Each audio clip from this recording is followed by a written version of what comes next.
Bueno, muchas gracias Luis, gracias a todos por esta participación.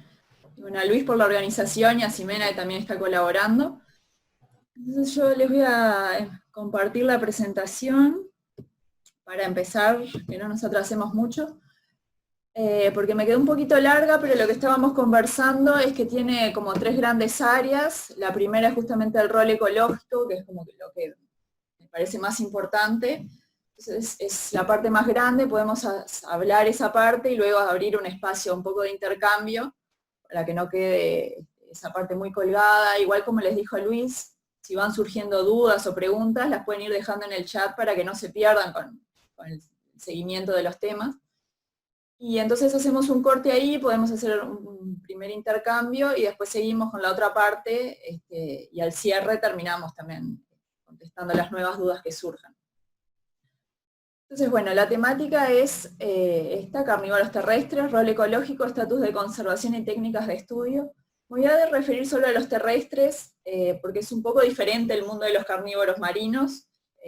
Si bien comparten cosas, obviamente, hay el tema de interacción con humanos, las amenazas y las técnicas de estudio son bastante diferentes. Entonces, me voy a enfocar en los terrestres, que es mi área. Primero quería como dejar un poco claro a qué me refiero cuando hablo de carnívoro, porque es una palabra que puede llevar a confusión, porque cuando uno habla de carnívoro puede referirse a animales de alimentación carnívora, que se basan su dieta en comer carne. Eso agrupa distintos animales, ya sean mamíferos, aves, reptiles, distintos animales que se alimentan de carne, pero en esta ocasión yo me voy a referir a carnívoro como un origen evolutivo, me refiero al orden carnívora, que comparten un origen biológico y una evolución, una historia común.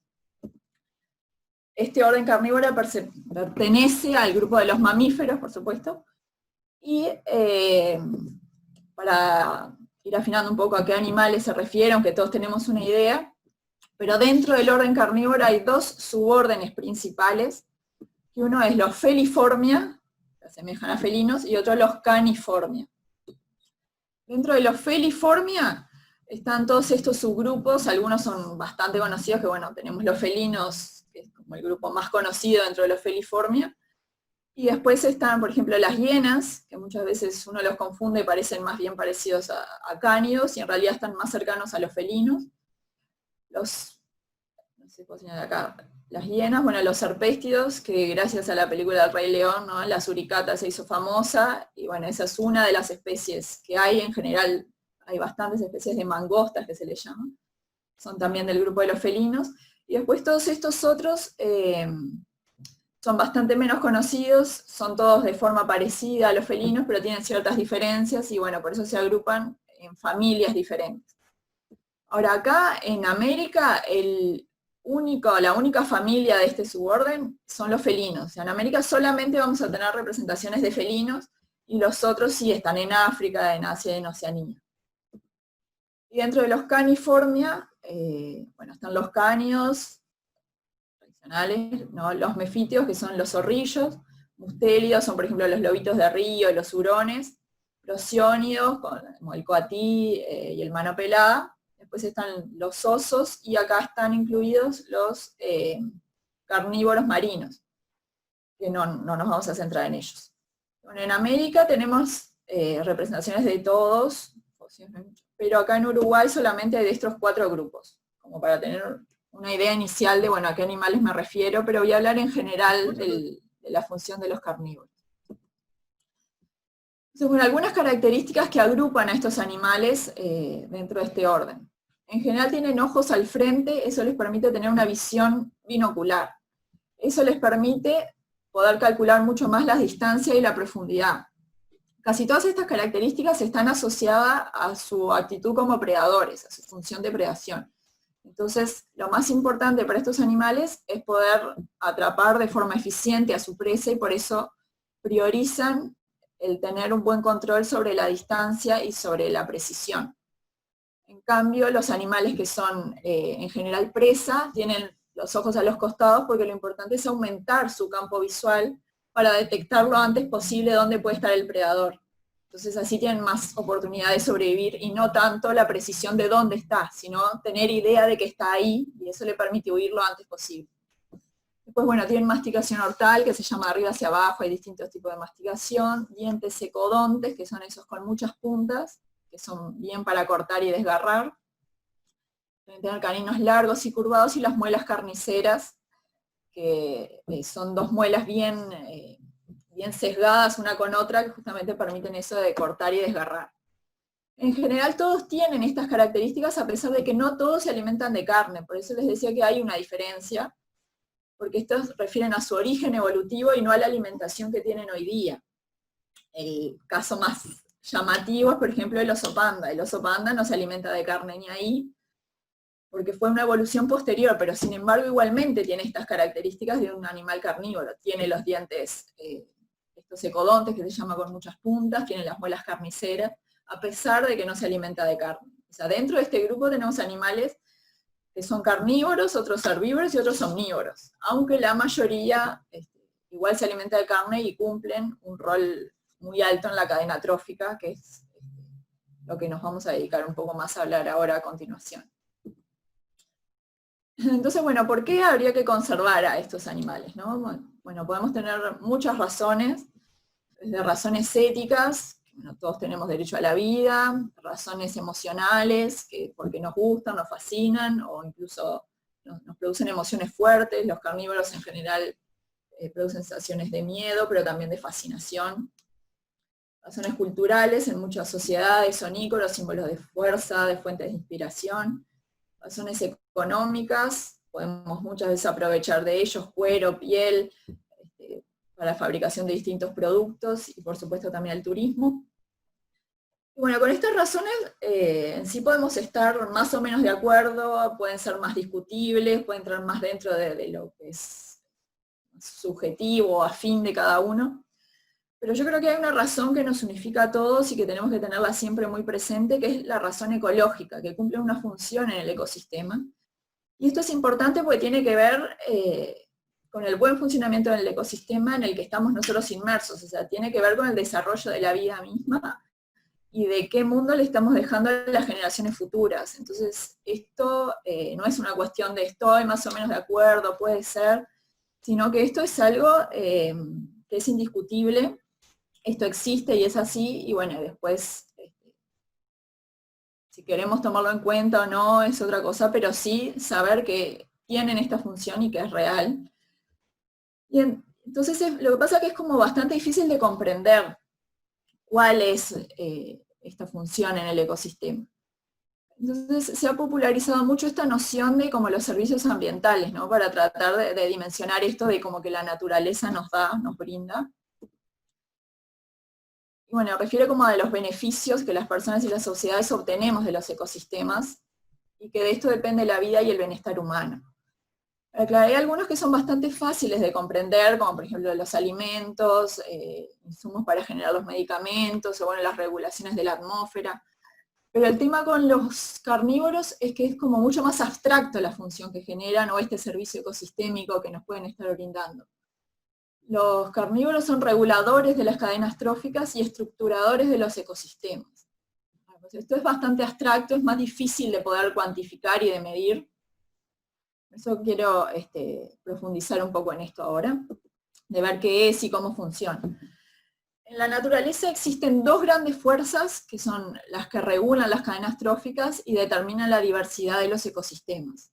Una es la fuerza de abajo hacia arriba, perdón, que es de los productores primarios hacia arriba. O sea, la cantidad de alimento que hay disponible en un nivel es lo que determina el nivel inmediatamente superior. Esto porque de un nivel a otro siempre se pierde un montón de energía, solamente el 10% de un nivel puede ser aprovechado en el superior. Entonces, dependiendo de cuánto haya acá abajo, es cuánto va a poder haber arriba y cuántos eslabones hacia arriba van a poder existir. Y después está la regulación de arriba hacia abajo, que es que los últimos eslabones, que son los que llamamos predadores tope, ejercen una influencia de controlar cuáles son la cantidad y la abundancia de las poblaciones que están abajo. Y eso determina un efecto en escalera que llega hasta los productores primarios, esa influencia que ellos generan.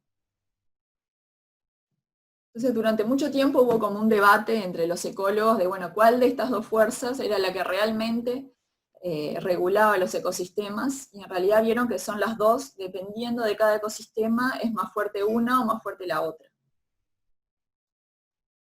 Entonces, la realidad es que no es una cadena como normalmente lo consideramos, ¿no? En realidad son redes o tramas tróficas bastante complejas, súper intrincadas, con muchos actores, que es muy difícil de determinar realmente cuáles son las conexiones y los efectos.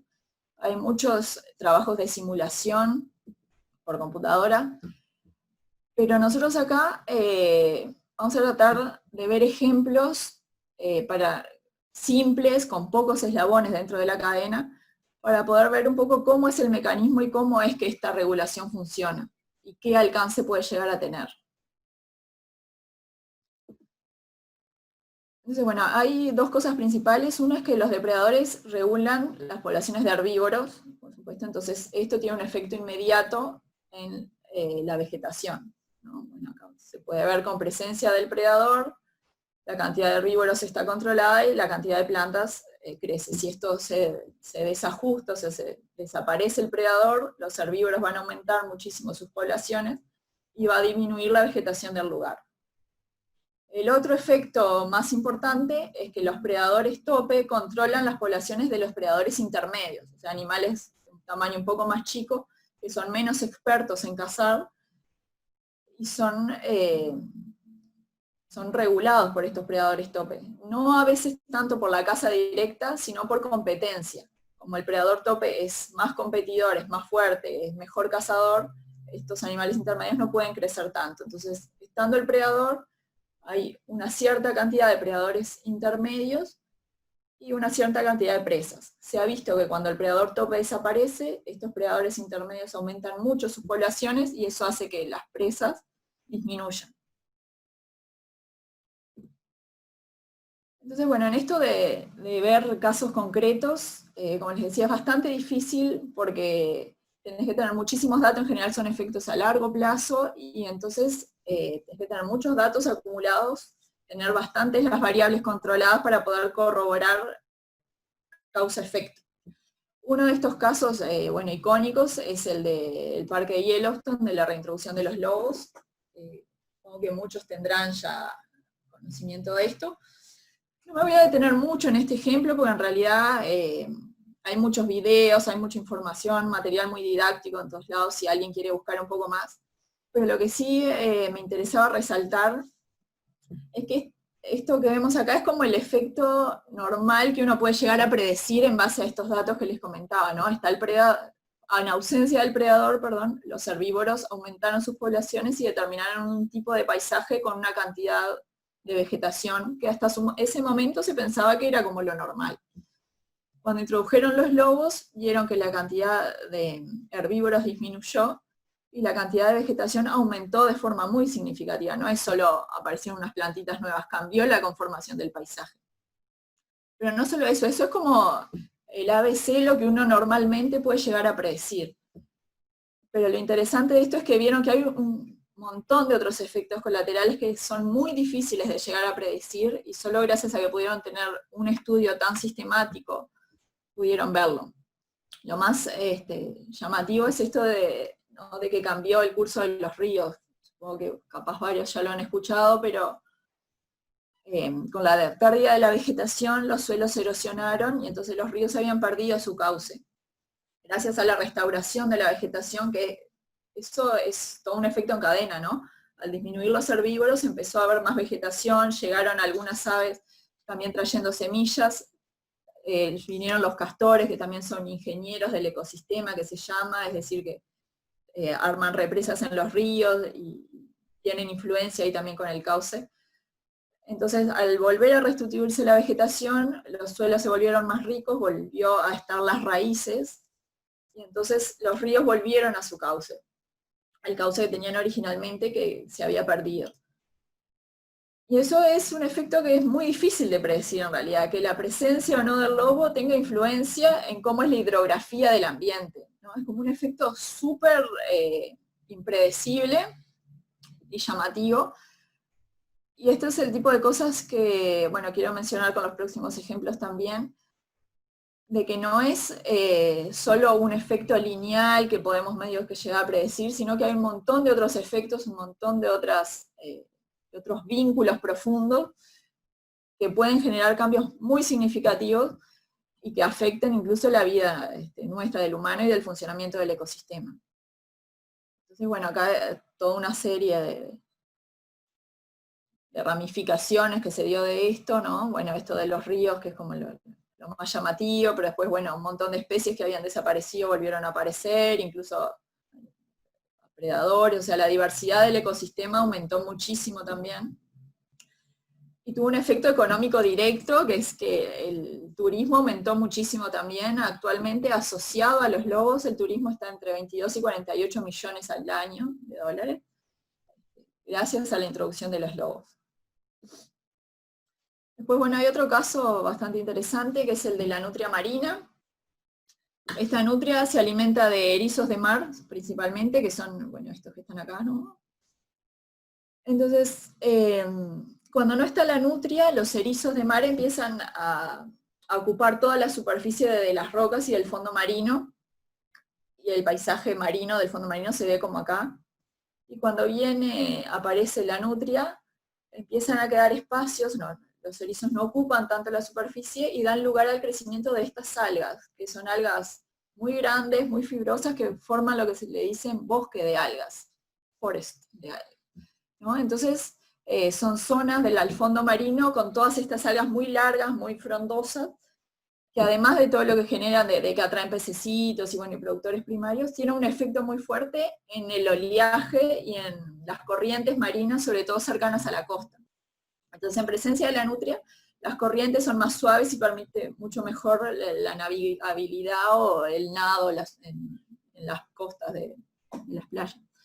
Entonces, de nuevo, ¿no? La presencia o ausencia de este depredador tiene influencia en cómo son las mareas, ¿no?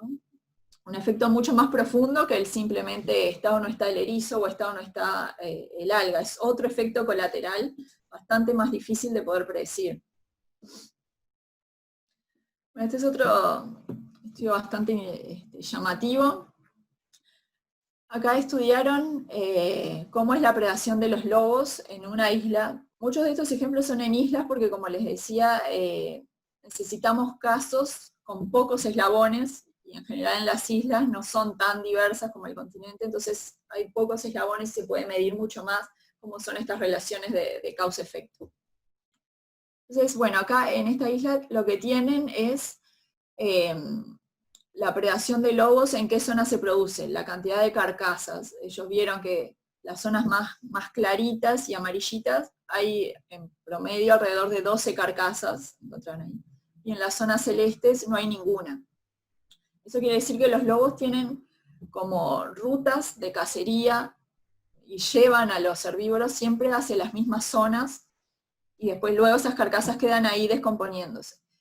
Y entonces vieron los nutrientes del suelo y empezaron a comparar, midieron por eso nitrógeno, fosfato, potasio, y las bacterias que habitaban en esa zona del suelo y los hongos.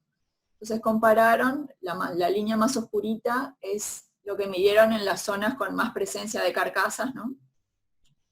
Las zonas más claras ahí, más amarillas o blancas. Y las otras líneas es en las otras zonas del suelo.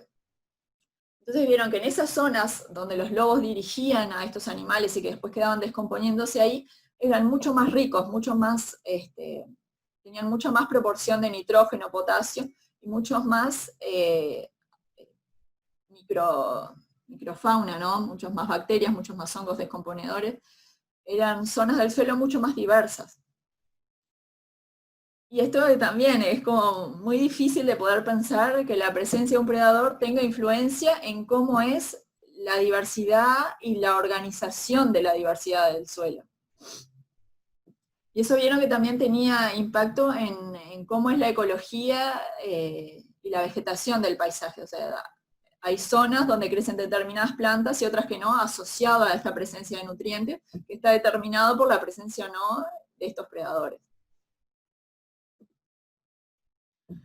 Bueno, después este ejemplo de Australia, hace alrededor de 5.000 años, cuando llegaron los colonizadores, trajeron al dingo, se supone, no está confirmado, pero creen que el dingo llegó a Australia asociado a eso, la presencia humana, y cuando llegó fue un fuerte competidor de los predadores que había naturalmente allí. El que está acá arriba le dicen el tigre de Tasmania, o lobo de Tasmania, que enseguida se extinguió, un animal súper raro, y se quedó extinto.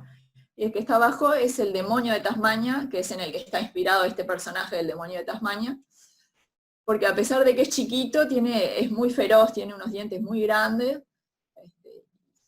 come casi todo lo que se encuentra a su paso. Y también en Australia lo extinguió por completo. Ahora quedan algunos individuos en la isla de Tasmania, pero en Australia se extinguió. Estos dos animales, por competencia, fueron eliminados. Y después, ¿qué pasó? Empezó la producción de ovejas, entonces ahí, claro, el dingo se convirtió en un problema, entonces empezaron a combatir al dingo. Y eso tuvo otro efecto impensado, porque el dingo ya hacía años que estaba en ese ecosistema y ya ejercía una influencia como predador tope, porque había desplazado a los predador tope que existían. Entonces, cuando lo quisieron erradicar, vieron que otros predadores intermedios, como por ejemplo zorros o gatos, que en realidad también fueron introducidos por el humano, estos predadores intermedios, que se les llama mesopredadores, empezaron a aumentar mucho sus poblaciones, pues ya no tenían la presión del predador más grande, que era el dingo. Y al aumentar mucho estos animales, estos mesopredadores, empezaron a tener una influencia muy fuerte, mucho más que cuando estaba el dingo, muy fuerte en animales mucho más chicos, marsupiales, roedores y muchas aves. Bueno, como saben, ¿no? En Australia hay muchísimos animales endémicos que solamente están ahí, que si se ven amenazados y desaparecen, se extinguen, no hay cómo llevarlos a otros lugares o cómo fomentar su conservación si no es in situ en el mismo lugar. Y bueno, y a la vez que estos animales cumplen un montón de roles de dispersión de semillas, de regeneración de la vegetación, y también asociado a fuentes económicas de turismo. Entonces, bueno, ahí se produjo un desbalance en el ecosistema que luego es muy difícil de revertir, porque controlar las poblaciones de mesopredadores es bastante complicado, si no tienen un predador natural. Entonces, bueno, estos ejemplos en general está casi todo estudiado en lo que son grandes animales, grandes mamíferos, los predadores tope mismo, que normalmente se conocen. Pero estos animales grandes son más sensibles a los cambios ambientales, son en general muy perseguidos y cazados, porque por supuesto tienen conflictos con los humanos y porque son una amenaza mismo para el humano, y suelen ser los primeros en desaparecer. Entonces ocurre ese efecto de liberación de mesopredadores, que después de un tiempo lo que empieza a ocurrir es que estos mesopredadores se convierten en lo que son los predadores tope, pasan a ser el último eslabón de esta cadena, empiezan a ser los que controlan el ecosistema. Entonces, bueno, hay algunos estudios que quisieron ver si estos mesopredadores podían tener efectos tan fuertes como los predadores tope normales, y vieron que hay algunos ejemplos donde se vio que estos mesopredadores pueden tener efectos muy fuertes, incluso sobre el ecosistema. Bueno, es otro ejemplo de otra isla. En esta isla es una isla marina donde los nutrientes tienen mucha influencia alóctonos, es decir, nutrientes que vienen de afuera, nitrógeno y potasio, que son traídos desde afuera de la isla por aves, sobre todo. Esas aves que vienen de afuera vienen a nidificar acá y, bueno, defecan, y en su guano traen muchos nitrógeno y potasio, que es lo que permite que la isla sea muy fértil. Entonces, en un momento ingresaron a este animalito, el zorro ártico, porque bueno, era lindo y querían que controlara algunas especies, que estuviera allí, pero claro, este zorro ártico empezó a predar sobre las aves que venían a nidificar ahí, y fue tan fuerte la influencia que tuvo que disminuyó en 60 veces la cantidad de nitrógeno y potasio que ingresaba a la isla. Entonces ahora esta isla, su vegetación depende básicamente de los componentes autóctonos que tiene y no recibe tanto la influencia de afuera, y entonces pasó de ser una pradera a ser una tundra.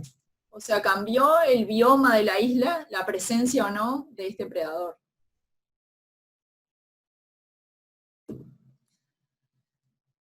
Después, bueno, un efecto muy fuerte que se ve por nuestros queridos gatos domésticos es su efecto en el que tienen en las islas. Las islas en general son ambientes que son controlados de abajo hacia arriba, la otra fuerza que yo les mencionaba. La cantidad de alimento de los productores primarios es lo que determina hasta dónde llega la cadena alimenticia. Porque justamente las islas es un lugar cerrado, un lugar limitado. Por eso en general no hay hipercarnívoros, animales así súper predadores top, en general no hay, el ambiente no es capaz de sostenerlos. Entonces con nuestro ingreso de estos felinos ahí, lo que pasó fue un desequilibrio súper fuerte porque ejercían una influencia tan fuerte de predación que llevaron casi a la extinción a un montón de especies nativas, roedores, marsupiales, aves. Y es un problema súper complejo porque hay toda una cuestión ética atrás, ¿no? Una opción es, bueno, agarramos a todos los gatos y los matamos, que hay mucha gente en contra, porque ¿cómo se va a hacer eso? Los castramos a todos, es un problema súper grave, y cuanto más grande la isla, más complicado. Hay algunas experiencias en islas más pequeñas donde realmente pudieron erradicar por completo a estos gatos introducidos, pero los efectos son también muy complicados. Como por ejemplo, este es el caso de una pequeña isla, donde tenemos a estos elementos actuando, ¿no? Este es un petrel endémico de esa isla que nidifica ahí entre las rocas y que está súper amenazado, en peligro de extinción. Entonces, sobre este petrel, estos gatos predan y roedores también. Entonces, en esta campaña de erradicar los gatos, lograron realmente erradicar a todos los gatos de la isla, en la esperanza de ayudar a este petrel también. Pero cuando hicieron eso, vieron que la cantidad de petreles disminuyó todavía más. Eso fue porque estos roedores aumentaron muchísimo sus poblaciones y empezaron a hacer una fuerza mucho más grande que la que tenía el gato. Entonces el petrel empezó a estar mucho más amenazado todavía de lo que estaba antes. Bueno, en esta isla tuvo un final feliz porque finalmente erradicaron a todas esas ratas que en realidad eran introducidas también. Y bueno, y ahí el petrel pudo recuperar un poco sus poblaciones, pero me refiero a que los efectos pues no son siempre lineales o predecibles, y cuando uno va a hacer una acción en el ecosistema tiene que tener mucho cuidado, porque los efectos pueden salir disparados para lugares que no teníamos controlados, no teníamos previstos en el esquema. Entonces, bueno, iba un poco a esto de los mesapredadores en el hecho de que acá en Uruguay es esa la situación que tenemos. Todos los predadores y en general animales de gran porte de acá de Uruguay han desaparecido. Han desaparecido, o sea, en realidad muchos los hemos extinguido y otros no están declarados extintos, pero sus poblaciones son tan reducidas que no cumplen ya no tienen una funcionalidad en el ecosistema. O sea, su presencia es casi anecdótica porque llegan por las fronteras o porque, bueno, quedó en la historia algún registro, pero en realidad no cumplen su función en el ecosistema. Son especies que ya están por fuera de lo que es la regulación natural acá en el país. Entonces, lo que nos queda acá es esta situación de mesopredadores y predadores pequeños. Y bueno, está muy poco estudiado, pero ya se puede llegar a vislumbrar algunos efectos complicados que pueden darse asociados a esto de haber perdido predadores tope. Uno es, por ejemplo, que la presencia de esta especie exótica, que es el jabalí, se nos va de las manos y va a ser muy difícil poder controlarla porque no hay ningún predador natural que pueda controlar a esta especie. O sea, por más que el humano lo quiera cazar y controlar, nunca va a suplir el efecto que tiene el predador natural. Porque hay zonas a donde el humano no va a poder acceder, no es tan fuerte la presión que puede llegar a hacer. Porque lo que tiene también el predador natural es que no es solo en el número de animales que consume, sino que es su influencia, su presencia ya determina que ciertas zonas no sean utilizadas por estos animales que son presas. Entonces eso influye en su reproducción, en la cantidad de hábitat y de refugios disponibles que tiene, entonces eso termina generando este efecto controlador de la población que no es solo asociado al número de animales que consumen. Entonces este efecto el humano no lo puede llegar a generar. Y entonces este es un animal que va a ser muy, muy difícil de controlar. Y bueno, y por supuesto asociado a esto, un montón de daños a cultivos, conflictos con animales domésticos, y por supuesto pueden ser importantes vectores de enfermedades, que esta es otra dimensión que no la toqué mucho, pero estos desequilibrios ecológicos son un caldo de cultivo bárbaro para enfermedades emergentes. Ahora que tenemos, bueno, esto del coronavirus, digo, la mayor razón de las enfermedades emergentes son desbalances en el ecosistema. Otro aspecto de desbalance del ecosistema es esto: la aparición de la soja y la forestación ha hecho que, por un lado, haya mucho más alimento disponible en épocas del año, sobre todo en la época del año más fría.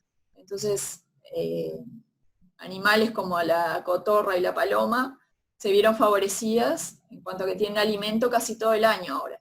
Y asociado a esto tienen la forestación, donde pueden hacer nidos en las copas allá arriba de los árboles, a donde los predadores naturales no pueden acceder, ni los felinos, ni los zorros, ni serpientes, que son también muy predadoras de estos animales, no pueden acceder hasta allá arriba a las copas de los árboles.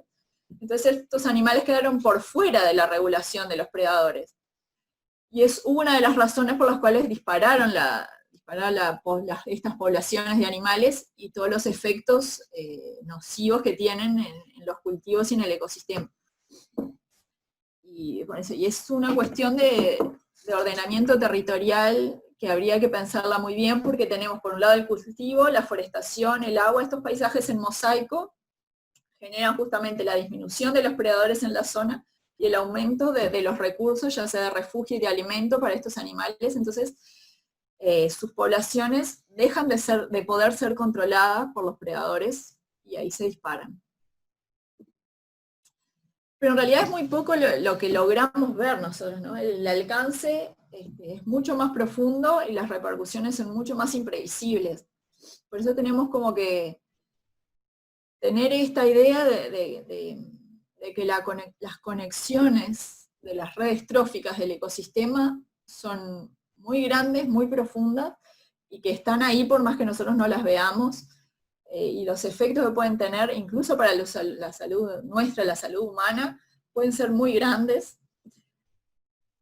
Y entonces, asociado a esto de que es tan difícil de medir y cuantificar, cuando uno a veces habla de esto de servicios ecosistémicos, se queda como en la primera parte, ¿no? De, bueno, este animal me sirve para esto, esta planta me sirve para esto otro, y se pierde la dimensión profunda de las cosas que, por más que no tengamos muy claro de para qué sirve o si realmente sirve, en realidad, seguramente que por algo está ahí, y lo mejor que podríamos tratar de hacer es tener como ese respeto de decir, lo mejor que puedo hacer es tratar de no modificar o modificar lo menos posible, porque sé que va a tener un efecto negativo para el ecosistema, quizás no ahora, pero seguramente más en el futuro. Lo podamos llegar a medir o no, porque como les decía, es muy difícil de poder evaluar y cuantificar estos efectos. Entonces pueden estar pasando cosas en el ecosistema que no tenemos idea por qué, virus que aparecen, inundaciones, modificaciones en la disponibilidad de recursos, y no tenemos mucha idea por qué, y ese efecto de estas modificaciones que estamos generando y estos desbalances en la conectividad del ecosistema. Entonces, bueno, quería dejar esa idea primero. Vamos a pasar después al otro tema, que es la parte de conservación. Eso, no sé si quieren abrir ahora un poquito una parte de preguntas, esta parte, para que no se pierda, antes de cambiar un poquito la temática. Y ahí te damos un minuto para que tomes un poco de agua también. Bueno. Quiero volver a recordar a los colegas que es muy importante que ustedes puedan escribir su nombre y apellido ahí donde lo visualizamos. Nosotros al momento tenemos dos colegas que no logramos identificar, Patricia Leal y Ricard, que no sabemos quién es. Le vamos a pedir por favor que nos mande un mensaje por privado.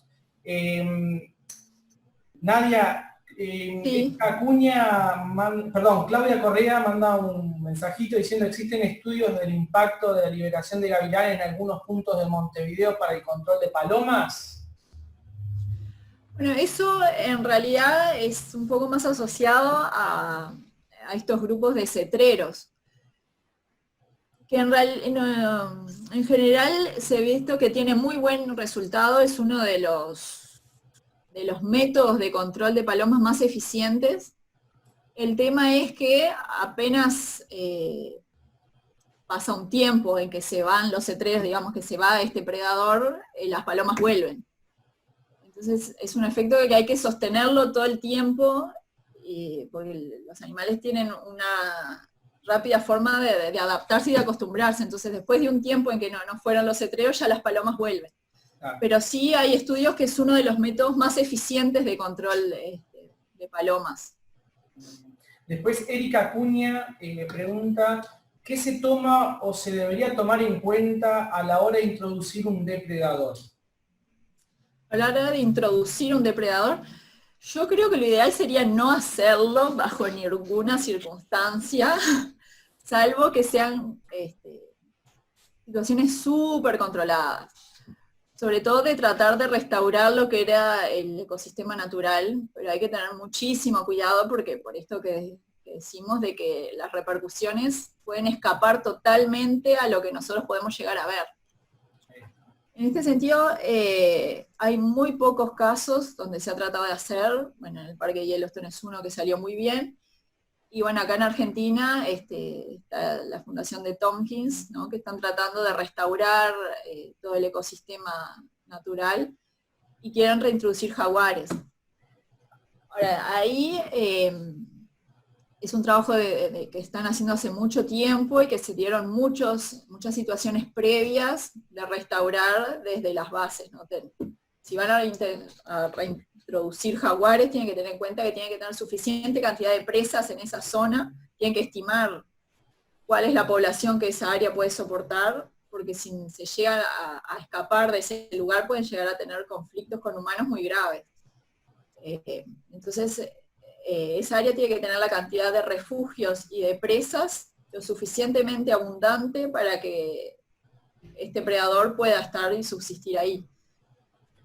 Y después, cuantificarlo muy bien y tener la suerte de ver también el tipo de amenazas que puede tener, o sea, ese es un lugar donde la caza está muy controlada. Bien. Pero básicamente esta influencia que hacemos de modificar el ecosistema de una forma así tan abrupta es muy, muy, muy riesgoso. Después tenemos Teresa, perdón Nadia. No. Después tenemos Teresa Rodríguez. Buenas tardes. La forestación a gran escala probablemente está perjudicando a algunas especies de mamíferos y beneficiando a otras. Sí. Hay algunos estudios bastante recientes que están tratando de evaluar eso. La conversión de praderas naturales en forestación afecta muchísimo a todo lo que son animales de pradera. Esos se ven sumamente afectados porque su ambiente se reduce totalmente, se modifica. Y hay algunos otros animales, como se han visto zorros, gatos, que se ven favorecidos en el sentido de que son animales más de monte, entonces se encuentran más refugio en esa área que antes era abierta y de pradera, pero no es lo mismo, por ejemplo, si convierten un monte nativo en una forestación, esos animales que se veían beneficiados, digamos, se ven afectados, porque el monte nativo es un ambiente mucho más favorable para esos animales que la forestación. Y se está viendo cuál es el uso que hacen de la forestación, porque una cosa es que lo utilicen como un corredor, como una zona de pasaje, y otra cosa es que puedan encontrar alimento y refugio. Como en general en la forestación hay bastantes roedores que pueden estar ahí asociados, algo de alimento pueden conseguir, pero el refugio ya es bastante más complicado, porque como decía, ese tipo de árboles no son adecuados para los animales nativos. Vieron que nuestros montes naturales son mucho más bajos, achaparrados, con muchas más ramas entre medio, donde los animales pueden esconderse y camuflarse. Ahí en la forestación no. Pero sí se está estudiando y se ha visto que no es que sean desiertos verdes, como hay una de las teorías, digamos, de que la forestación son desiertos verdes, no es tan así. Sí tienen una funcionalidad y sí pueden albergar cierta diversidad de fauna, en detrimento de otras, ¿no? unas más afectadas que otras. Vanessa González dice, cuando tú hablas de la razón económica para uso de pieles, etcétera, ¿no se te contrapone con la ecológica? Más o menos. En realidad sí es un recurso que puede ser un recurso sustentable si está bien hecho y controlado.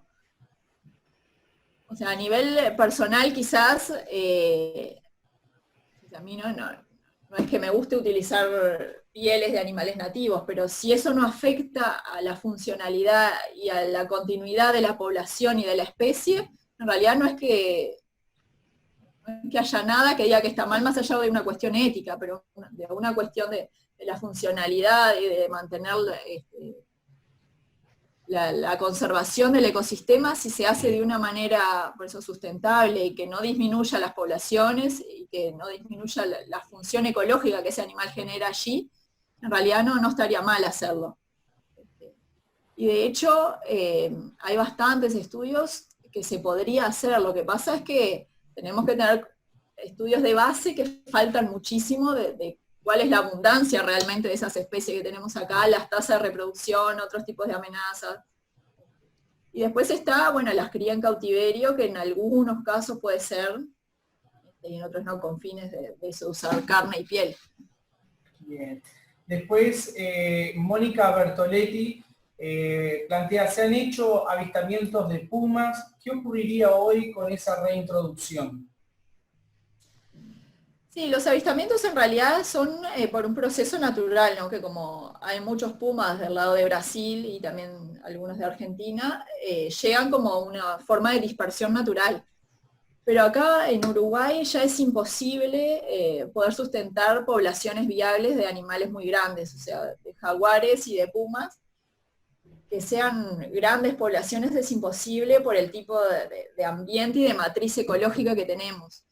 Sí, la presencia de puma puede estar restringida a algunas zonas del norte del país, sobre todo las quebradas de allá de Rivera, donde hay buenos montes y bueno, y por eso tiene esta conectividad con Brasil, pero es muy difícil que eso pueda extenderse al resto del país, porque no hay suficientes refugios ni suficiente alimento para estos animales, y empezarían a generar importantes conflictos con los humanos y los van a terminar cazando. Bien, Teresa Rodríguez, y son dos preguntas más, Nadia. ¿Existen estudios de los efectos de la forestación en relación a especies como mulita, la rata o el zorro de monte? Sí, hay un estudio, como decía, muy reciente, que es de Braseiro, creo que salió este año mismo, que hace ese estudio de ver cómo afecta la forestación a distintas especies, y vieron eso, que la mulita era una de las más afectadas por aquello de que desaparece la pradera, y que bueno, zorros, gatos montés y el tatú se veían beneficiados por este nuevo ambiente que podían utilizar como corredor sobre todo. Sí, yo después si quieren les paso bien la cita a las personas interesadas y lo pueden buscar, está en internet y lo pueden descargar para leerlo. Hay una nota también que creo que es de la Diario, de algún lado, que lo pone así más súper ameno para leerlo, porque este otro, viste, es en inglés y a veces es más entreverada la forma de escribir que tenemos nosotros. Pero sí, hay estudios recientes al respecto. Y la última pregunta, si bien no tiene un efecto importante como predador en nuestro país, ¿se ha estudiado la cantidad de pumas que quedan en nuestro país? No, en nuestro país no tenemos datos de número de individuos o de abundancias poblacionales casi que de ninguna especie. De carnívoros terrestres me animo a decir que de ninguna. No tenemos idea de cuántos hay. Solamente alguna noción de este es más abundante o este es menos abundante, sobre todo por lo que cuenta la gente, los productores, la cantidad de animales atropellados que se encuentran, pero no hay ningún estudio a este respecto. Bien. Después Teresa Rodríguez dice que agradecería mucho si después pueden pasar la cita de esos estudios mencionados sobre especies. En todo caso, Nadia, cualquier cosa, Claro. si es ese documento o el link, nos envía y nosotros les reenviamos a todos los Sí. asistentes. Sí, cualquier cosa, haceme acuerdo, Luis. Yo te mando el trabajo y la nota y así los puedo repartir las dos cosas. Perfecto. Bueno, muchas gracias, Nadia. No hay más preguntas. ¿No? Por favor. Bueno, seguimos entonces con esta otra parte. Bueno, vamos a hablar un poco de qué repercusiones tiene esto en la conservación. Como hablamos, los carnívoros requieren grandes áreas territoriales y entonces se genera una competencia con los humanos por distintos recursos, sobre todo territorio y alimento. Entonces, esta competencia por el territorio genera la famosa pérdida y fragmentación de hábitat, que es una de las razones más grandes de amenaza para la biodiversidad en general, y bueno, los carnívoros en general son súper sensibles a eso. Bueno, el atropellamiento en carreteras. Y después en relación al alimento, bueno, hay zonas, ¿no?, donde estos animales caza que son convertidas en áreas de cultivo, deforestación, como hablábamos, entonces ellos pierden zonas donde alimentarse. Y después está otra dimensión del conflicto con los animales de producción. Existe una depredación por parte de los carnívoros sobre los animales de producción, que también volvemos al tema de que no está bien evaluada ni bien cuantificada, pero de hecho se sabe que existe. Y también hay un tema ahí de cómo se maneja esto, porque en general dentro de la producción hay estimada una tasa de pérdida que siempre se da, ya sea por enfermedades naturales o por mal clima, pero dentro de esa tasa de pérdida no está estimada, no está considerada la pérdida por predación. Entonces cualquier predación que sea por arriba del 0 en general es tomado como algo terrible. Y eso tiene un poco que ver también con esto de la idea de que somos competidores, que eso viene como desde nuestra evolución, y entonces hay como algo anímico ahí, que no es lo mismo que un cordero se muera porque quedó atrapado en el barro y bueno, y se murió. Que se pierda un cordero por predación es como, ay, este animal vino y me robó lo que es mío, eso no lo voy a permitir. Hay como una cosa anímica ahí, que hay como que trabajarlo un poco más y verla, pero es como algo que no es permitido, no es aceptado. Está cambiando un poco, ¿no? Pero hay como algo anímico ahí de decir, no, yo al predador no se lo voy a permitir. Y después hay mucho también desconocimiento y mala fama, muchas veces que se le adjudican predaciones que no son, y hay algunos casos documentados. Este caso, bueno, es del 2014, de Salto. Los que sean de allá capaz, no sé si tendrán alguna anécdota después al respecto. Estos son unos fragmentos que salió del diario Cambio, se los voy a leer. Habla de preocupación de los productores ante la mortalidad de varios animales, desde cerdos hasta terneros. Luego de varias consultas y diálogo entre los vecinos y empleados rurales, se dio con la presencia de una guaraguazú. Primeramente atacó a un ternero blando recién nacido, luego atacó a un ternero ya mayor, otro vecino dijo que este mató a un lechón pequeño. La preocupación es por su ferocidad y sus ataques a estos animales. No se sale a cazarlos sin ser personas capacitadas para ello debido a la velocidad y poder de reacción del animal. Esto fue una bola que se fue creando, porque el aguaraguazú es un zorro que es de los más omnívoros que hay, es muy poco cazador, se alimenta sobre todo de insectos, de frutos y de semillas, y si bien preda animales chicos, preda roedores y preda palomas, pero nunca, no tiene la capacidad biológica para cazar ni un ternero, ni no sé, nada de lo que mencionan ahí, ni un cordero, ni un chancho. Es imposible que haya sido una guaraguazú. Yo no digo que no haya habido predaciones, lo que les puedo asegurar es que no fue una guaraguazú. Entonces fue una historia que se fue creando entre uno y otro, asociado también a esta leyenda, ¿no?, del lobizón, que muchas veces se lo asocia a la guaraguazú con este ser mitológico, súper predador, no sé qué. Y en realidad es todo un constructo imaginario y no es real para nada con las capacidades biológicas y alimentación que tiene este animal. Y esto es del 2014, por eso no es tampoco tan antiguo.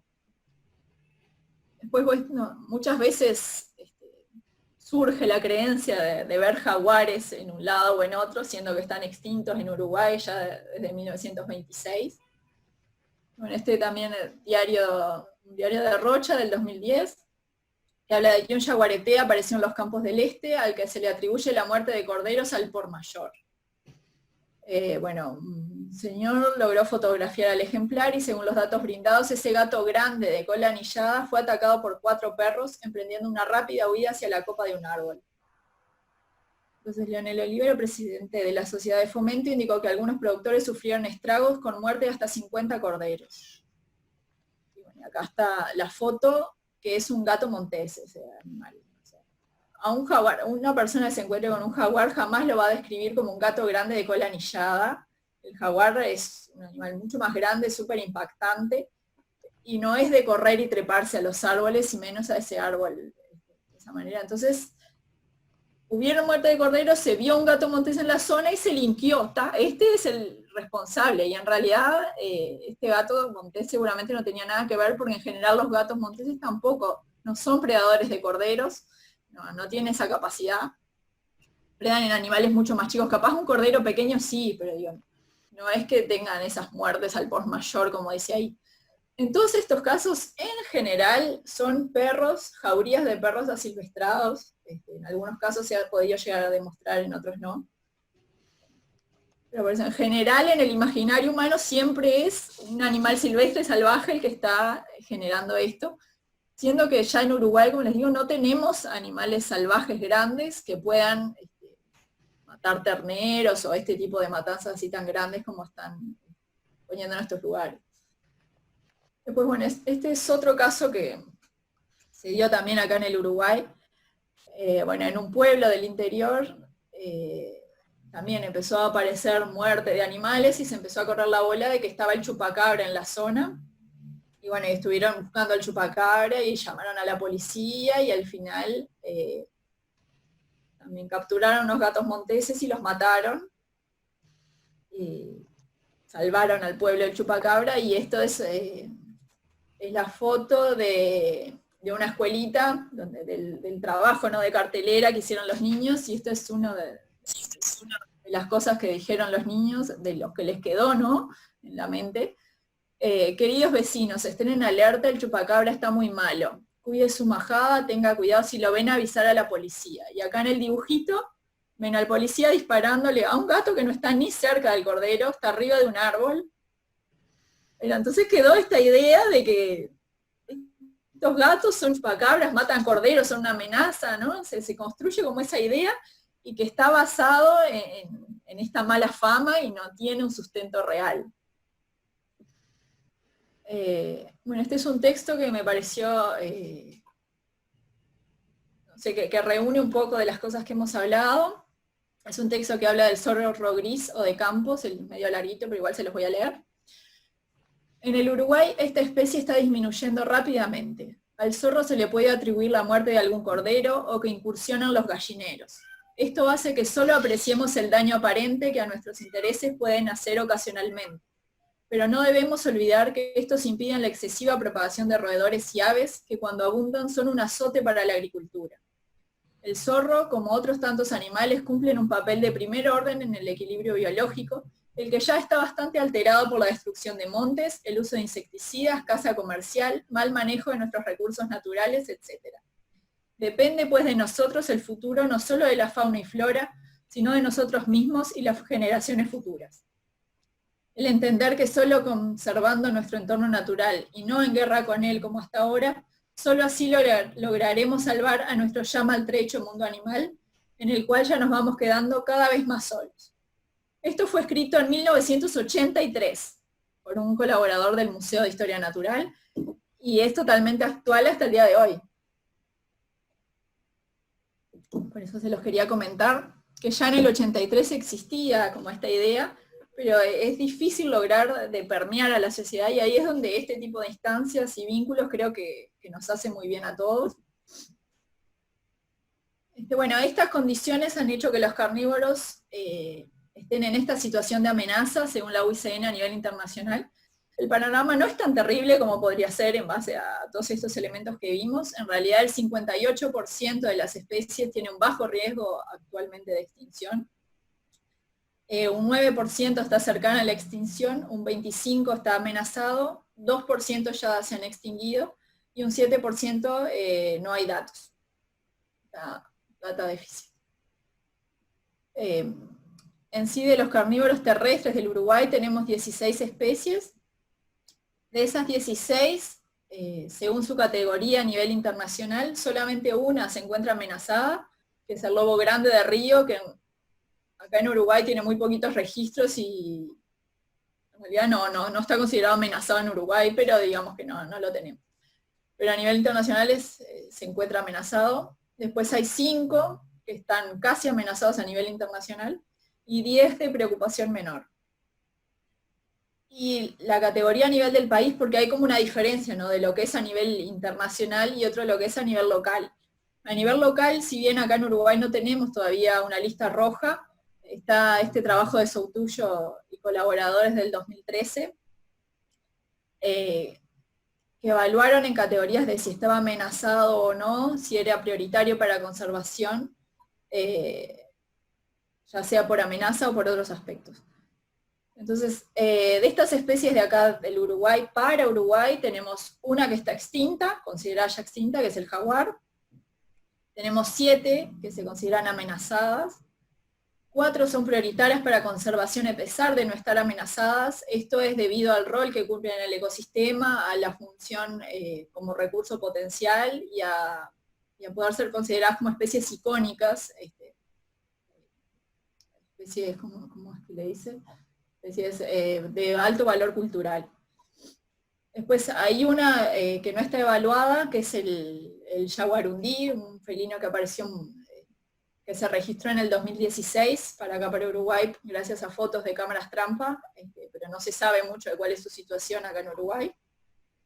Y bueno, y hay 3 especies que son consideradas no prioritarias, que no precisan ningún estatus de conservación. Entonces, bueno, este es un poco el panorama de las especies que tenemos acá. Y bueno, ¿qué herramientas tenemos, ¿no?, como para su conservación? Por un lado, está la legislación, que tenemos una buena ley de fauna, en realidad. Esta ley, que es del 35, es muy antigua, pero es súper abarcativa. Prohíbe la caza, tenencia, transporte, comercialización e industrialización de todas las especies zoológicas silvestres y de sus productos. Y prohíbe también la destrucción de sus refugios, madrigueras, nidos y sus hábitats en general. O sea, la ley está muy buena, contempla todas las posibles efectos del humano sobre el ambiente. El tema es lograr hacerla cumplir, ¿no? Después, bueno, tenemos las áreas protegidas.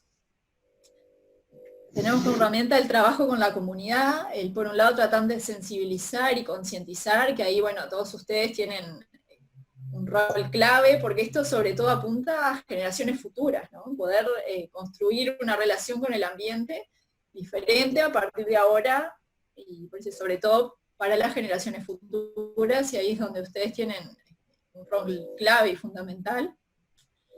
Y por otro lado, el buscar estrategias de convivencia. Ya existen, por eso, algunos estudios, algunas recomendaciones, tanto de cómo construir los cercados para evitar predaciones, o bueno, el tema de compensaciones, o bueno, hay elementos que se pueden empezar a incorporar como estrategias para lograr una mejor convivencia. Y después, bueno, por otro lado está, por supuesto, la investigación, que hay muchísima falta de información básica, como recién comentábamos gracias a una de las preguntas, en general de todo, de cuáles son las abundancias, cuál es realmente la distribución, las especies. Entonces muchas veces hay como esta idea de, bueno, la investigación y la ciencia nos va a ayudar y vamos a salvar, no precisa conservar, sino que mediante la investigación y la ciencia vamos a poder volver a equilibrar las cosas, ¿no? Y en realidad no, estamos muy lejos, es como que siempre la vamos corriendo de atrás, por eso el avance en la investigación es lento, y en carnívoros muchísimo más, tiene altos costos de tiempo y de recursos.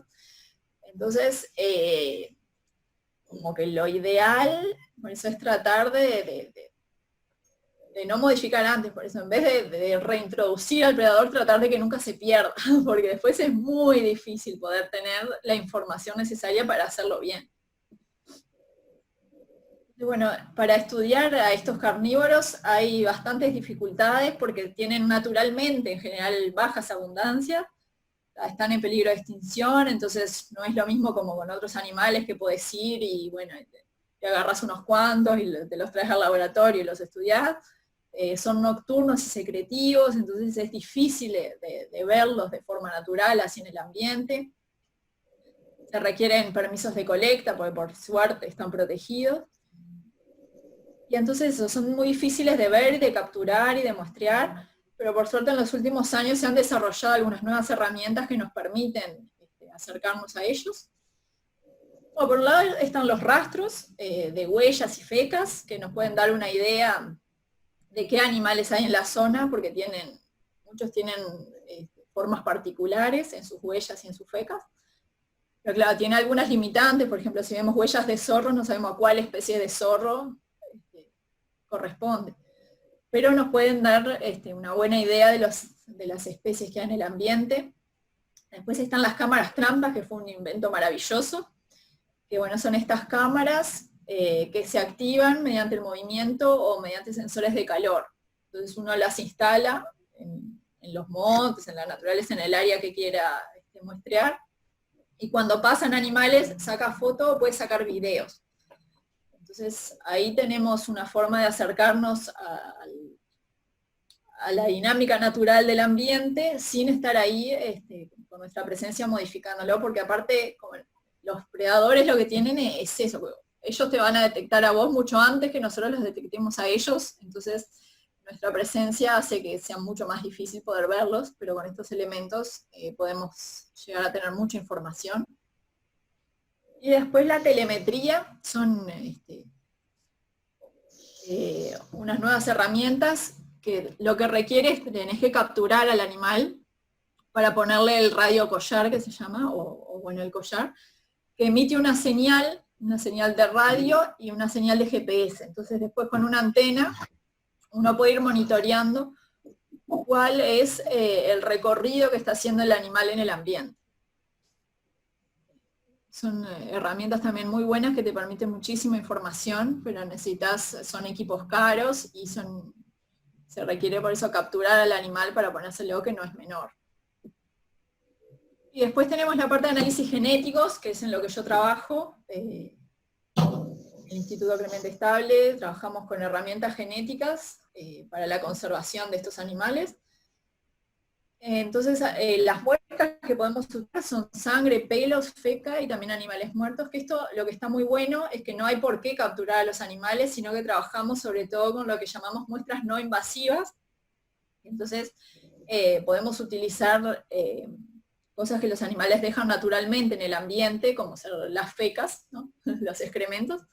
O en el caso de los gatos, a veces se encuentran bolas de pelos.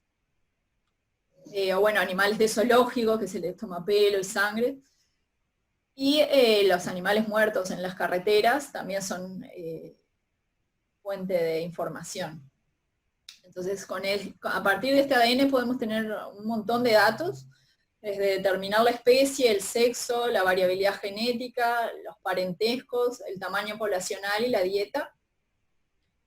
Le voy a contar entonces algunos trabajos particulares que estamos haciendo, para que tengan un poco ejemplos de preguntas que estamos tratando de responder. Son trabajos en los que yo estoy haciendo, pero trabajo con felinos, pero otros compañeros están trabajando en otros grupos, sobre todo zorros. Entonces, bueno, este trabajo de la estructuración genética del gato montés en Uruguay en un contexto regional fue mi tesis de maestría. Que lo primero que tuvimos que hacer es buscar un método para identificar la especie a partir de estas muestras, porque lo que tiene el gato montés es que es muy abundante acá en Uruguay, pero está solamente en Sudamérica, entonces está muy, muy poco estudiado. En esto que les decíamos de la diferencia a nivel internacional y local, claro, no está amenazado para nada, pero al estar solo en Sudamérica está muy poco estudiado, y entonces no habían herramientas genéticas que nos permitieran determinar la especie, hubo que desarrollarlas en nuestro laboratorio, y eso nos pasa mucho de que los animales de acá, de Sudamérica y en particular del Uruguay, hay veces que tienen muy pocos datos, porque están sobre todo estudiados los animales africanos, o bueno, en Estados Unidos, pero acá en Sudamérica estamos bastante, un poco atrasados. Entonces, bueno, lo primero que tuvimos que hacer es desarrollar una herramienta para identificar las muestras, porque claro, las fecas de gato no sabes a qué gato corresponde, incluso puede ser de gato doméstico, o incluso cuando llegaban muestras de animales atropellados, hay veces que se puede confundir un animal con otro. Entonces hicimos un desarrollo de sondas Tagman, que se llama, para identificar la especie, que bueno, no me voy a adentrar mucho en los detalles genéticos, pero lo importante es que vimos diferencias genéticas que hay entre el gato montés, por ejemplo, y el margay, que son dos animales que se pueden confundir muchas veces, que son bastante parecidos. Entonces, cuando uno lo ve atropellado no es tan fácil a veces identificar si es uno u otro. Que acá el gato montés tiene una T y una C, y el margay tiene al revés, cambiado. Y después evaluamos también el gato doméstico, que es el otro que puede generar mucho conflicto, que en ese sentido es igualito al gato montés, es T y C, pero tiene otras dos diferencias acá. Y bueno, con esta información, que no estaba antes, la tuvimos que generar nosotros, como les digo, pudimos poder corroborar primero la identidad de las especies en las muestras que teníamos. Bueno, y después lo que queríamos ver es cómo se distribuye la especie en el ambiente, si hay efectos del paisaje que generen subestructuración, porque a veces los ríos o incluso la forestación, como hablábamos hoy, puede generar estos efectos de reducir las poblaciones y perder la conectividad. Una población que está acá y otra acá, si en el medio le ponen una forestación, de repente dejan de estar conectadas. Un poco queríamos ver eso, cómo era la distribución y el uso que hacían del ambiente. Y bueno, y se vio que hasta ahora en sí, esto que ven acá es las características genéticas. Se vio que hay como dos grupos genéticos, uno representado por el color rojo y otro representado por el color verde. Entonces el grupo genético representado por el color rojo vemos que está en el sur de Brasil y en Uruguay, y el grupo genético representado por el color verde está sobre todo en Argentina, y después hay individuos migrantes. Entonces lo que pudimos ver con esto es que Uruguay y Brasil tienen una identidad genética que es un poquito diferente a la de Argentina. Eso quiere decir que acá este ambiente, que es de las sabanas uruguayas, que se llama, puede tener características ecológicas propias, que está bueno estudiar un poquito más, y es una identidad genética que habría que ver de conservar. Y ver también qué relación tiene con Argentina, porque claramente hay intercambio. Bueno, ¿por dónde está haciendo ese intercambio? ¿Qué tan profundo es? Como que surgen otras preguntas. Y también vimos que no hay como efecto antrópico que haya influido en el gato montés, o sea, la presencia esta de modificación del ambiente, de soja y deforestación, o esta modificación de la tierra que se ha dado en los últimos años, hasta ahora no ha generado impacto en este animal,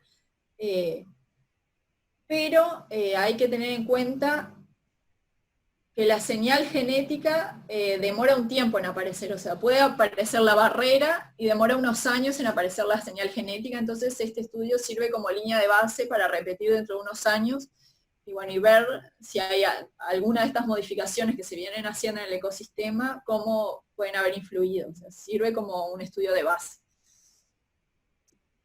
Después, bueno, estamos tratando de incursionar en estudios de dieta. Que esto, como les decía, tenemos limitaciones porque muchos de los roedores o aves que son más de acá de Sudamérica no tienen datos genéticos, no tenemos la información genética para compararlos. Entonces, o sea, la secuencia genética que nosotros obtenemos de la feca del gato nos machea con un roedor que no está en Uruguay, que está solo en Estados Unidos o en África, por ejemplo. Entonces, lo que tenemos que hacer ahora es tratar de mejorar la base de datos de referencia de animales propios de acá de Uruguay para poder avanzar en estos estudios de dieta.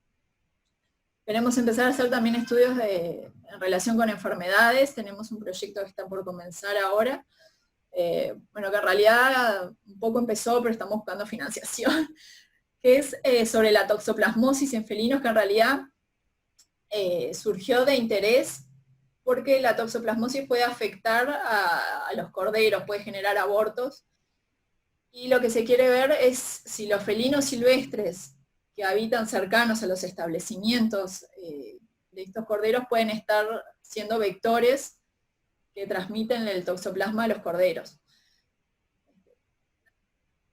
Porque en felinos silvestres no está estudiada la prevalencia de estas enfermedades. O sea, se sabe que el gato doméstico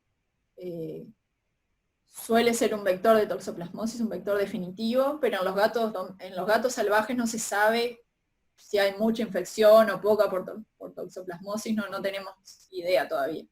Entonces, bueno, queremos ver un poco eso, qué tan frecuente es en los felinos la toxoplasmosis. Hasta ahora, por datos preliminares, no hemos encontrado. Pero bueno, como les digo, esto todo recién está comenzando. Y bueno, después quería aprovechar, ya que hay tanta gente y tanta convocatoria del interior, porque uno de nuestros limitantes para la investigación es conseguir muestras de estos bichos, como les decía. Entonces, bueno, si alguno de ustedes llega a encontrarse sobre todo con un felino, porque zorros es más común, pero felinos es como lo más difícil de conseguir muestras. Entonces, si se encuentran con algún felino silvestre atropellado en algún lado, o saben de alguien que haya cazado y puedan conseguir una muestra o algo así, me la pueden hacer llegar, se les agradecería muchísimo, porque tener muestras es como básico para poder seguir con la investigación de estos animales. Entonces, el protocolo sería, en lo posible, sacar una foto, ¿no?, del animal atropellado o cazado, registrar el lugar con las coordenadas, o bueno, más o menos con la ruta, el kilómetro, lo más cercano que se pueda, registrar la fecha y el colector, y después se necesitaría cortar un pedacito. Con un pedacito pequeñito ya es suficiente. Si el animal está medio entero, lo más fácil es cortar un pedacito de oreja, y si está, bueno, medio hecho paté ahí, muy roto, la parte que se pueda. Eso lo ideal es ponerlo con un poquito de alcohol, y si no, otra opción es ponerlo en el freezer, y bueno, me envían la muestra a mí, por encomienda, y se los agradecería muchísimo. Y bueno, nada, para terminar, solo reflexionar de que creo como que lo importante es que nosotros los humanos podamos encontrar nuestro lugar en el ciclo de la vida, ¿no? Porque en general estamos como con una visión de estamos nosotros por fuera de la naturaleza, como esta visión de tenemos que vencer las barreras que nos impone la naturaleza y eso es el progreso, cuando en realidad lo ideal sería comprendernos que somos un eslabón dentro de este mundo, dentro de esta cadena, y desde ahí empezar a relacionarnos y a tomar las decisiones. Así que bueno, solo eso. Muchas gracias a todos ustedes por su tiempo y su atención. Y bueno, abrimos, no sé bien, estamos un poco pasados, pero no sé si tienen alguna preguntita, alguna cosa que quieran conversar. Muchas gracias, Nadia. Por acá No, Pablo por me favor. pregunta si el instructivo lo mandamos después, o sea, mandamos la presentación con el instructivo, digamos. No sé, podemos hacer como momento de preguntas abiertas, así que el que quiera participar, quizás que le pido que le pongan en el chat yo, porque son varias pantallas y no puedo ver todos a la vez, entonces facilitaría que pudieran escribir en el chat para dar un orden también a las intervenciones. Por acá me vienen muchos mensajes de agradecimientos, Nadia, Vanessa González, sí. Ana Gelos, bueno, ahora se disparó la cantidad de mensajes y se me van de la pantalla, pero hay muchos mensajes de agradecimiento. Al contrario, muchísimas gracias a todos ustedes. Lo interesante de la ponencia, amena, entendible. Hasta una genia, Nadia, o sea que está genia. Bueno, por ahora no hay preguntas. Excelente. Bueno. Un placer escucharte. Interesante. Bueno, yo les paso después los datos esos que querían del estudio de deforestación. A ver, acá me llega alguno. Dame un segundo. Gracias, muy buena la charla. La concentración La concentración del alcohol para conservar la muestra, me preguntan por acá, Nadia. En alcohol puede ser alcohol 70. Alcohol. Entre 70 y 95 puede ser. Bien. Después dice Teresa Rodríguez que le extraña que siendo la pradera el ambiente más extenso de nuestro país, no existen estudios ecológicos del conjunto de mamíferos de la pradera en Uruguay. Esto es fundamental para comprender la problemática y el impacto ecológico del manejo de los campos, ¿no? Como un planteo que Sí, hace. no, sí, hay estudios sí, de cuáles son el ensamble de mamíferos de la pradera, sí, hay estudios. Lo que sí, igual hay que hacer estudios para comprobar el impacto que la forestación o el cambio de conversión a agricultura puede tener. Sí, o sea, uno supone obviamente que los animales de pradera van a verse afectados por las modificaciones en la pradera, pero hay que hacer estudios que lo comprueben. Pero sí, está estudiado sí, cuáles son los mamíferos asociados al ambiente de pradera. Después, Pablo pregunta si formol sirve también para fijar el tejido. No, formol destruye el ADN. Perfecto. Solo ahí ya no sirve para estudios genéticos. Menos mal que preguntar. Alejandro pregunta, Nadia, más que pregunta, afirma y pregunta, Nadia, Uruguay es una zona mixta de genética de gatos argentinos y brasileños, ¿o hay marcadores únicos? Esto es lo que recién estamos estudiando, depende de la especie de gato. Sí, en Uruguay se ha visto que hay mucha conexión, tanto con Brasil como con Argentina, pero se está viendo ciertas diferencias a nivel genético, por eso, dependiendo de la especie. Del gato de pajonal, por ejemplo, que es otro de los felinos, se ha visto que hay una unidad acá en Uruguay, el sur de Brasil, y una partecita muy chiquita de Argentina, pero que es una unidad genética bien diferente a todo el resto de la distribución del gato. Se le llama una unidad evolutiva significativa, que es importante protegerla como unidad independiente del resto. Ahora, en sí, del gato montés es un estudio reciente, y lo que se ha visto a nivel mitocondrial es que es todo como una misma unidad, o sea, están muy conectados, pero a nivel de cuestiones de manejo hay ciertas diferencias genéticas, que por eso, que para tomarla como medidas de conservación y de manejo de la especie, hay que tener en cuenta que son diferentes. No sé si respondí bien la pregunta, pero digo, sí hay conexiones de los felinos, tanto como en Uruguay, tanto con Brasil como con Argentina, pero parece haber una cierta diferencia con los de Argentina, que no la tenemos con Brasil, en el gato montés al menos. Bien, después Teresa Rodríguez plantea si se puede acceder a esos estudios. Después hablamos con Nadia a ver qué nos puede proporcionar como material, que va a ser bienvenido y lo vamos a distribuir entre los asistentes, Teresa. Muchas gracias. Y después Pablo Antonaccio pregunta, no entendí muy bien la referencia de los rojos y verdes en el mapa. ¿Lo puede explicar? Sí, es medio entreverado. La voy a poner de nuevo. Se refiere a dos componentes genéticos.